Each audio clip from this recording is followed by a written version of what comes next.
है दोस्तों, इस वीडियो में हम आपको भारत के टॉप 10 गैंगस्टर के विषय में बताने वाले हैं। दोस्तों, आपको हम बता दें कि ज़्यादातर गैंगस्टर को पुलिस ने पकड़ लिया है और उन्हें सलाखों के पीछे डाल दिया है। वहीं कुछ गैंगस्टर पुलिस द्वारा किए गए एनकाउंटर में मारे गए हैं। जो गैंगस्टर अभी भी फरार हैं, पुलिस उन्हें पकड़ने में जुटी हुई है। दोस्तों, अगर आपको लगता है कि इस लिस्ट में किसी गैंगस्टर का नाम छूट गया है तो आप हमें कमेंट करके उसका नाम बताएं। हम जब भी इस वीडियो का पार्ट 2 बनाएंगे तो आपके द्वारा कमेंट किए गए नामों को जरूर शामिल करेंगे। तो दोस्तों, इस लिस्ट में जो नंबर 10 पर नाम आता है उसका नाम है बिल्लू सांडा। यह उत्तर प्रदेश सहारनपुर का रहने वाला है।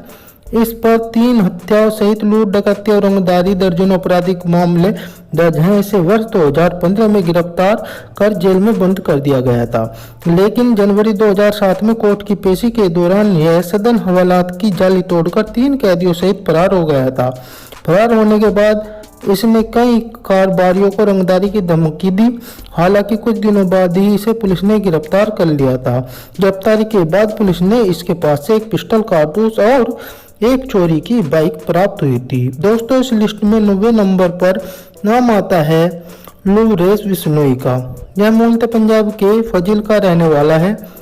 इसने पंजाब, हरियाणा व राजस्थान में कई वारदातों को अंजाम दिया है। इस पर कुल 50 से भी ज्यादा आपराधिक मामले दर्ज हैं, जबकि यह 30 मामलों में बरी हो चुका है। वर्ष 2011 में इसने अपने साथी छात्र के नेता के ऊपर हमला करने पर गिरफ्तार कर लिया था। जेल जाने के बाद यह जमानत पर बाहर आया, लेकिन इसके कुछ दिनों बाद ही इसे पिस्टल व कारतूस के साथ फिर से गिरफ्तार कर लिया गया था। वर्ष 2015 में पेशी पर जाने के बाद पेशी पर यह फरार हो गया था। हालांकि इसे फिर से गिरफ्तार कर लिया गया था। दोस्तों, इस लिस्ट में 8वें नंबर पर नाम आता है उत्तर प्रदेश व उत्तराखंड के कुख्यात गैंगस्टर सुनील राठी का। इसने 1999 में जून की दुनिया में कदम रखा था, जबकि कुछ बदमाशों ने इसके पिता की गोली मारकर हत्या कर दी थी। इस पर हत्या व हत्या के प्रयास दर्जनों आपराधिक मामले दर्ज हैं।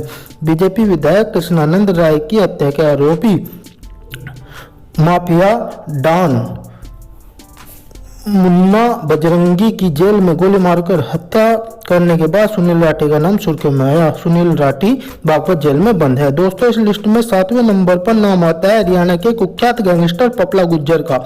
इसने अपने गुरु की हत्या का बदला लेने के लिए जुर्म की दुनिया में कदम रखा था। इस पर हत्या व हत्या के प्रयास व मारपीट के दर्जनों आपराधिक मामले दर्ज हैं। इसे फरवरी 2016 में अपने गुरु की हत्या का बदला लेने के लिए की गई 4 हत्याओं के आरोप में गिरफ्तार कर लिया गया था। 1 साल तक जेल में रहने के बाद सितंबर 2016 में नांदरगढ़ में कोर्ट ने पेशी के दौरान इसके साथी इसे भगा कर ले गए थे। हालांकि पुलिस ने इसे फिर से गिरफ्तार कर लिया था।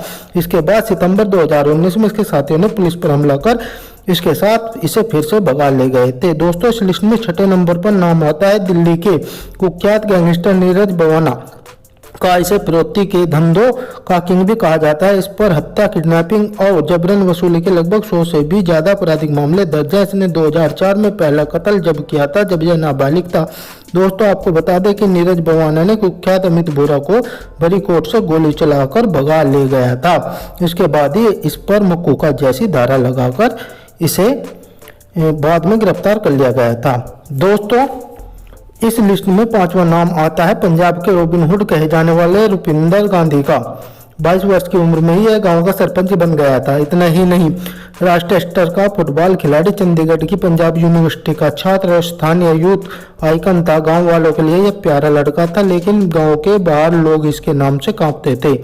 यह शुरुआत से ही कई राजनीतिक लड़ाइयों में शामिल था, इसलिए बहुत से गैंग व नेता इसे अपने रास्ते का कांटा मानते थे। इसके दुश्मनों की संख्या दिन पर दिन बढ़ती जा रही थी और जो सभी के रास्ते का कांटा हटाना चाहते थे। दोस्तों, आपको बता दें कि 9 सितंबर 2003 में इसकी बेरहमी से हत्या कर दी गई थी। इसे 5 सितंबर से अगवा करके सलोरी गांव में रखा गया था और यहां पर ही इसे 2 गोलियां मारकर भागड़ा नहर में फेंक दिया गया था। जब पुलिस को इसकी लाश मिली तो पुलिस ने इसका चोरी छुपे अंतिम संस्कार कर दिया, ताकि इसके चाहने वाले इसकी मृत्यु पर किसी तरह का प्रदर्शन न करें। आपको बता दें कि रुपिंदर गांधी की अंतिम संस्कार कई तरह के विवाद होते आए हैं।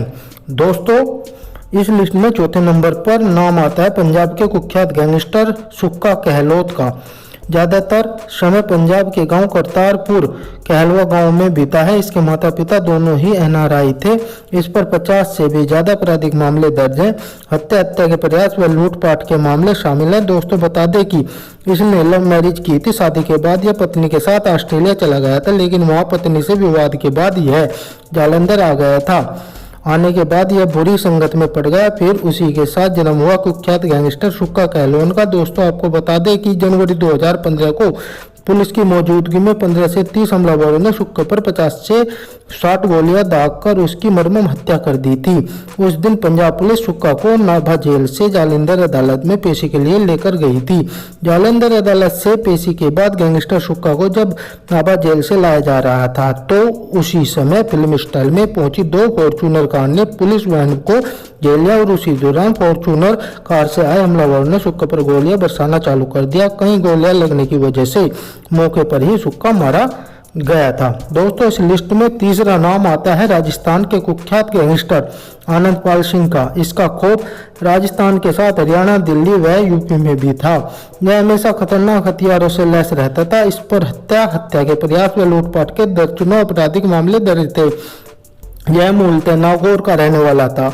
वर्ष 2006 में इसने जुर्म की दुनिया में कदम रखा था। इसके बाद इसके कई बड़े अपराधों को अंजाम दिया। वर्ष 2006 में ही इसने राजस्थान के डिडवाना में जीवनराम गोदारा को गोलियों से भूनकर हत्या कर दी थी। इस हत्या के अलावा भी इस पर 13 मामले डिडवाना के दर्ज हैं। दोस्तों आपको बता दें कि सिकर की गुफा सुधार हत्याकांड को भी इसी ने इल्जाम दिया था। इसने 2006 व वर्ष 2011 के बीच कई घटनाओं को अंजाम दिया था। इसी बीच इसने जयपुर में निकट फादिम MOG के सामने सरेंडर कर दिया था। कई दिनों तक जेल में रहने के बाद सितंबर 2015 में पेशी के दौरान पुलिस वालों को चकमा देकर फरार हो गया था। इस घटना के 1.5 साल बाद पुलिस द्वारा किए गए ऑपरेशन में आनंदपाल सिंह को मार गिराया गया था। इस वारदात में दोनों ओर से बहुत गोलियां चली थी। इसमें 2 पुलिस वाले भी घायल हो गए थे। दोस्तों इस लिस्ट में दूसरा नाम आता है उत्तर प्रदेश के कुख्यात गैंगस्टर श्री प्रकाश शुक्ला का।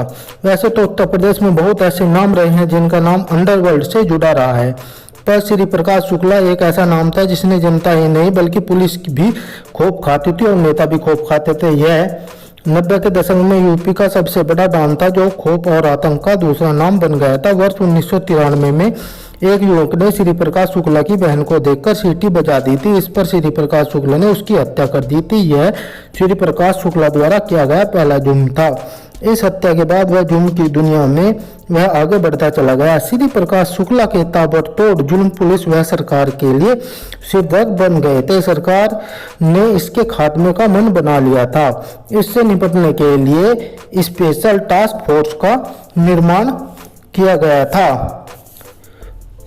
स्पेशल टास्क फोर्स का निर्माण किया गया था। इस फोर्स का पहला टास्क श्री प्रकाश शुक्ला को जिंदा या मुर्दा पकड़ना था। सितंबर 1998 में STF को खबर मिली थी कि श्री प्रकाश शुक्ला दिल्ली से गाजियाबाद की तरफ आ रहा है। इसके बाद STF उसकी कार का पीछे करने लगी। जैसे ही उसकी कार इंदिरापुरम के सुनसान इलाके में पहुंची तो STF ने उसकी कार को घेर लिया। STF ने उसे सिलेंडर करने को कहा, पर इस पर उसने STF पर ताबड़तोड़ फायरिंग स्टार्ट कर दी। जवाब में STF ने भी श्री प्रकाश शुक्ला पर फायरिंग की, जिसमें श्री प्रकाश शुक्ला मारा गया था। दोस्तों इस लिस्ट में पहला नाम आता है मनिया सुर्वे का। इसने मुंबई के कीर्ति कॉलेज से ग्रेजुएशन किया था। जब इसने अपराध की दुनिया में कदम रखा तो इसने अपने साथ पढ़े कुछ दोस्तों को भी अपने साथ शामिल कर लिया था। मनिया को अपराध की दुनिया में उसके सौतेले भाई भार्गव दादा लाया था। उस समय भार्गव दादा को उस इलाके में काफी दहशत थी। मनिया सुर्वे भार्गव दादा के साथ मिलकर वर्ष 1969 में किसी दान देकर की हत्या कर दी थी। इस जुर्म के आरोप में मनिया सुर्वे को गिरफ्तार कर लिया गया और इसी आरोप में उसे आजीवन कारावास की सजा हुई थी। सजा के बाद मनिया सुर्वे को मुंबई की जगह पुणे की जेल में रखा गया था, लेकिन सजा की वजह से मनिया सुर्वे सुधरने की बजाय और खुखार हो गया था और जेल में बंद डॉन सुभाष वर्कर के छोकरों को मारने व पीटने लगा। इससे जेल प्रशासन उससे परेशान होकर उसे वहां से निकालकर रत्नागिरी जेल में शिफ्ट कर दिया। नाराज मनिया सुरवे ने भूख हड़ताल कर दिया। तबीयत बिगड़ने पर उसे एक सरकारी अस्पताल में भर्ती कराया गया, जहां पर मौका मिलते ही मनिया सुरवे फरार हो गया। वहां से फरार होने के बाद मुंबई आ गया और नए सिरे से गैंग का निर्माण किया तथा सैकड़ों आपराधिक घटना को इल्जाम दिया। जैसे जैसे मनिया की दहशत बढ़ती जा रही थी, वैसे वैसे मुंबई कानून व्यवस्था पर सवाल उठने चालू हो गए थे। तमाम आलोचना के बाद जब पुलिस की नींद खुली तो उन्होंने मनिया सुरवे व उसके गैंग के लोगों को तलाश शुरू की। पुलिस ने सबसे पहले शेख मुनीर को गिरफ्तार किया और धीरे धीरे उसके और लोगों को भी गिरफ्तार कर लिया। इसी बीच 11 जनवरी 1982 को मनिया मडाला के अम्बेडकर कॉलेज के पास स्थित एक ब्यूटी पार्लर में अपनी गर्लफ्रेंड से मिलने गया था। उसको खबर पुलिस को लग गई और पुलिस ने उसे उसी मुठभेड़ में मार गिराया था। दोस्तों, आपको मेरे द्वारा दी गई इंफॉर्मेशन में यदि किसी गैंगस्टर का नाम छूट गया है तो कमेंट बॉक्स में उसका नाम लिखकर बताना। जब हम इस वीडियो का अगला पार्ट बनाएंगे तो आपका नाम इस वीडियो में जरूर शामिल करेंगे। आपका बहुत बहुत धन्यवाद।